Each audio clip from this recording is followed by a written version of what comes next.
अस्सलाम वालेकुम। मैं वेलकम करती हूँ आज आपका बहुत ही अमेजिंग और बहुत ही ज़बरदस्त न्यू रेसिपी के साथ, जो कि यकीनन बहुत ही मज़ेदार होगी। सुबह का नाश्ता हो और लच्छा पराठा ना हो, ऐसे कैसे हो सकता है।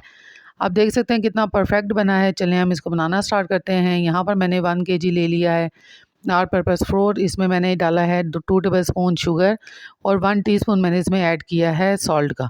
अगर आप शुगर कम ऐड करना चाहें तो आप 1 टेबल स्पून भी ऐड कर सकते हैं। यहाँ पर मीडियम ही मैंने ऐड की थी, बहुत ज़्यादा मीठा नहीं था। अब इसमें ऐड कर दिया मैंने 1 कप नीम गर्म दूध और नीम गर्म ही पानी मैंने तकरीबन 1 कप इसमें ऐड किया है। मैंने 1.5 कप पानी अपने पास रखा था, लेकिन पहले मैंने इसमें 1 कप ही ऐड किया था ताकि मुझे पता चले अगर ज़्यादा ज़रूरत हो तो तब। और तकरीबन 1 कप ही मेरा पानी का लगा था और 1 कप मैंने इसमें ऐड किया था दूध का। और बहुत ही अच्छे तरीके से हमारा जो-सा मिक्सचर है, डो हमारी जो-सी है वो रेडी हुई थी। इसमें कोई भी और चीज़ ऐड नहीं करनी है। लास्ट में ये हमने पिघला हुआ घी इसमें डालना है। आप ये याद रखिएगा, आपने ऑयल नहीं डालना, घी डालना है। घी से पराठे बहुत ही खस्ता और बहुत ही ज़बरदस्त बनते हैं और क्रिस्पी बनते हैं। असल पराठों का टेस्ट ही घी की वजह से आता है। ऑयल के साथ इतने अच्छे पराठे नहीं बनते। अगर आप बनाना चाहें तो आप बना भी सकते हैं। यहाँ पर मैंने इनको 30 मिनट के लिए रेस्ट पे रख दिया है ताकि हमारी डो बहुत अच्छी सी स्मूथ सी और परफेक्ट रेडी हो। अब आधा घंटा हो चुका है। अब जो हम इसको डो को निकाल कर एक बार अगेन 1 मिनट के लिए तकरीबन निकाल लेंगे इसको, ताकि हमारा जो डो है वो परफेक्ट सी और स्मूथ सी हमारी जो सी डो है वो रेडी हो। ये आप देखिएगा कि कितनी परफेक्ट और कितनी स्मूथ सी हमारी डो बनकर रेडी होगी। अगर आप इस टाइम पर मेरे चैनल पर न्यू हैं और अब तक आपने मेरे चैनल को सब्सक्राइब नहीं किया तो मेरे चैनल को सब्सक्राइब करना मत भूलिएगा। बेल नोटिफिकेशन भी ज़रूर ऑन कीजिएगा ताकि हर आने वाली वीडियो आपको सबसे पहले मिले। हर आने वाली न्यू और अमेजिंग रेसिपीज़ आपको सबसे पहले मिलेंगी। यहाँ पर मैं इसके पार्ट्स में कटिंग कर रही हूँ। मैंने 6 बॉल्स इसकी बना ली थी। हमने बॉल्स इसकी इतनी बनानी है कि ना बहुत बड़ी होनी चाहिए ना बहुत छोटी। जैसा रोटी का और पेड़ा होता है उससे थोड़ा सी छोटा होना चाहिए और जो पूड़ी होती है उससे थोड़ा सा बड़ा होना चाहिए। यहाँ पर जो बाउल में मैंने रखा था मिक्स इसका डो, उसी में ही ऑयल की ग्रीसिंग पहले से हुई हुई है घी की, उसी में ही हम लोगों ने इसमें रखते जाना है।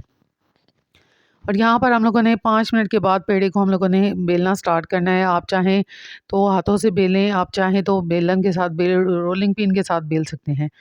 यहाँ पर मैंने रोलिंग पिन के साथ भी बेला था और हाथों के साथ भी ऐसे करके बेला था कि इसमें बहुत ज़बरदस्त सी एक लेयर सी आती है और बहुत ही मज़ेदार सा ये बनता है। यहाँ पर मैंने हाथों से अच्छा खासा इसको बड़ा कर लिया है और बिल्कुल पतला-पतला कर लिया। आपने ये नहीं टेंशन लेनी कि ये फट गया है, ये ख़राब हो गया, ये ऐसे कुछ भी नहीं है। अब आपने इसको एक साइड से उठा लेना है और इसकी एक साइड फ़ोल्ड करनी है, फिर ऊपर से दूसरी साइड फ़ोल्ड करके इसको रोल करना स्टार्ट करना है। आप यकीन माने कि रेस्टोरेंट में बिल्कुल ऐसा ही लच्छा पराठा बनाया जाता है, इतना परफेक्ट और इतना ज़बरदस्त लच्छा पराठा जो आप स्टार्ट में देख चुके हैं, आपका भी इतना ही ज़बरदस्त बनेगा अगर आप सेम टिप्स इसकी फॉलो करेंगे और सेम ही टेक्निक के साथ आप बनाएंगे तो आपका बहुत ही अमेजिंग लच्छा पराठा बनेगा और बहुत ही ज़बरदस्त और क्रिस्पी क्रंची बनेगा।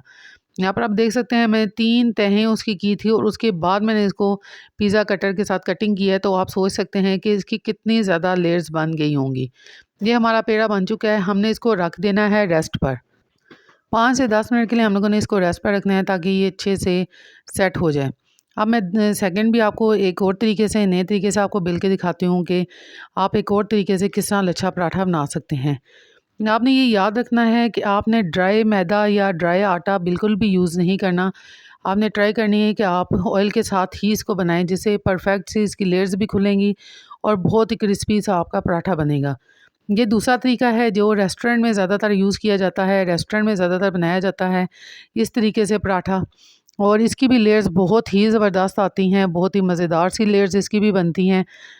दोनों तरीके से मैंने आपको दिखाया है कि दोनों तरीके में से जो आपको ईज़ी लगे आप उसी तरीके से आप पराठा बना के रख सकते हैं। मैंने इसमें से कुछ पराठे फ्रीज़ कर लिए थे और कुछ मैंने बनाए थे यहाँ पर जो मैं आपको दिखा रही हूँ।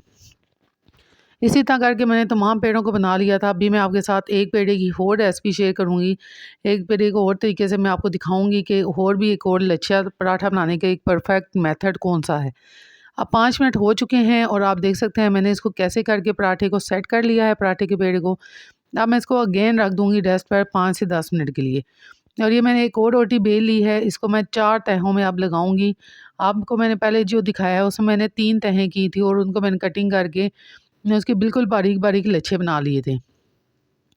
यहाँ पर हम लोगों ने इसको 4 तहों में कर लेना है और फिर सेम उसी तरह ही करना है जैसे मैंने आपको पहले पराठा बनना दिखाया है। सेम उसी तरह हम लोगों ने इसको फ़ोल्डिंग करनी स्टार्ट करनी है।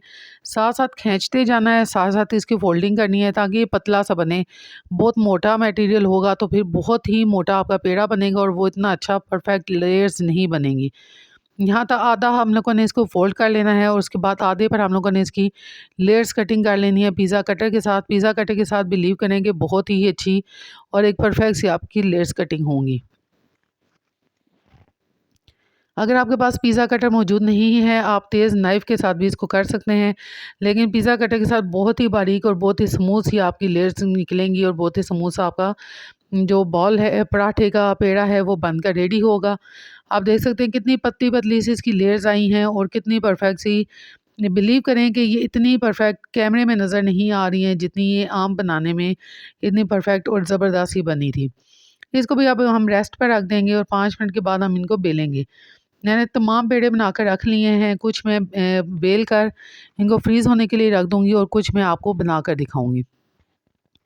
जब 5 से 7 मिनट गुज़र जाएँ उसके बाद आपने हाथों की मदद से इसको बड़ा करना है। कोशिश कीजिएगा कि आप रोलिंग पिन का इस्तेमाल ना करें। हाथों से ये बहुत ही ज़बरदस्त और बहुत ही स्मूथ सा आपका पराठा बनकर रेडी होगा। जैसे आप देख सकते हैं कि मैं भी हाथों के साथ इसको बड़ा कर रही हूँ। मैंने इसको बेलन का यूज़ नहीं किया। अब मैं एक पैन रख लिया था जो कि चूल्हे पर बिल्कुल लो फ्लेम पर हमने इसको रखा था। यहाँ पर हम ऑयल की ग्रीसिंग कर लेंगे। ऑयल आपने इसमें ज़्यादा मिक़दार में यूज़ करना है। ऑयल आपकी मिक़दार आम पराठों की निस्बत इसमें ऑयल की मिक़दार ज़्यादा होनी चाहिए। यहाँ पर 3 से 4 मिनट गुज़र जाने के बाद मैंने इसकी साइड टर्न की थी। जब ये हल्का-हल्का सा गोल्डन कलर आया था और इस आपने स्पैचुला की मदद से या स्पून की मदद से ऊपर से इसको प्रेस कर के इसको करते जाना है, घुमाते जाना है कि आपकी लेयर्स खुलना स्टार्ट हों। ये देख सकते हैं आप कि कितने मज़े की इसकी लेयर्स आपको अभी से ही नज़र आ रही हैं, हालाँकि ये अभी फुल डन नहीं है। अभी एक साइड से पूरी तरह से डन हो चुका है, 5 से 7 मिनट इसको लगे हैं बनने में और आप देख सकते हैं कि इसकी लेयर्स कितनी परफेक्ट और कितनी ज़बरदस्त आई हैं कि आप बिलीव करें कि रेस्टोरेंट में आप लेयर्स वाला पराठा खाते हैं, लच्छा पराठा खाते हैं, लाया जाता है। ये बाज़ार से इतना महंगा मिलता है, बहुत ज़्यादा काफ़ी ज़्यादा अब तो हो चुका है, एक्सपेंसिव हो चुका है। इस वजह से कोशिश किया करें घर में बनाने की और ये आप देख सकते हैं कितना परफेक्ट लेयर्स वाला पराठा बन के रेडी हुआ है। कितना क्रिस्पी और कितना क्रंची बन के रेडी हुआ है। ये जो सेकंड स्टाइल है जो कि होटल स्टाइल में मैंने आपको पेड़ा बनाना सिखाया था, ये वो वाला भी मैं बना रही हूँ और आप इसकी भी लेयर्स देख सकते हैं कितने मज़े की लग रही हैं। इसकी भी लेयर्स ऐसे ही बनी थी जैसे दूसरे पराठे की बनी थी और इसकी भी लेयर्स वैसी ही खुली थी जैसे दूसरे पराठे की बनकर खुली थी। तो मेरी इस रेसिपी को अगर आपको ये मेरी रेसिपी पसंद आती है, मेरी ये ईज़ी सी मैं रेसिपी है सिंपल सी, अगर आपको ये पसंद आई है तो मेरे चैनल को सब्सक्राइब करना मत भूलिएगा, बेल नोटिफिकेशन भी ज़रूर ऑन कीजिएगा ताकि हर आने वाले न्यू वीडियो आपको सबसे पहले मिले। ये फ्री ऑफ कॉस्ट होती हैं। ये हमारा एक लच्छा पराठा रेडी हुआ है, इसके साथ मैं दूसरा भी आपको दिखाती हूँ कि दूसरा हमारा लच्छा पराठा कितना ज़बरदस्त हमारे उसकी लच्छे खुले हुए हैं और कितना ज़बरदस्त बन लच्छा पराठा आप इसको कह सकते हैं। कितना परफेक्ट, कितना स्मूथ हमारा खुला और कितना परफेक्ट बना है। यकीनन आपको मेरी ये छोटी सी अमेजिंग सी शेयरिंग अच्छी लगी होगी। अगर अच्छी लगी हो तो मेरी वीडियो को लाइक करना मत भूलिएगा और शेयर भी कीजिएगा अपने फैमिली एंड फ्रेंड्स के साथ। इंशाल्लाह फिर हाज़िर होंगी एक नई और बहुत आसान रेसिपी के साथ। तब तक के लिए अल्लाह हाफ़िज़। Thank you so much.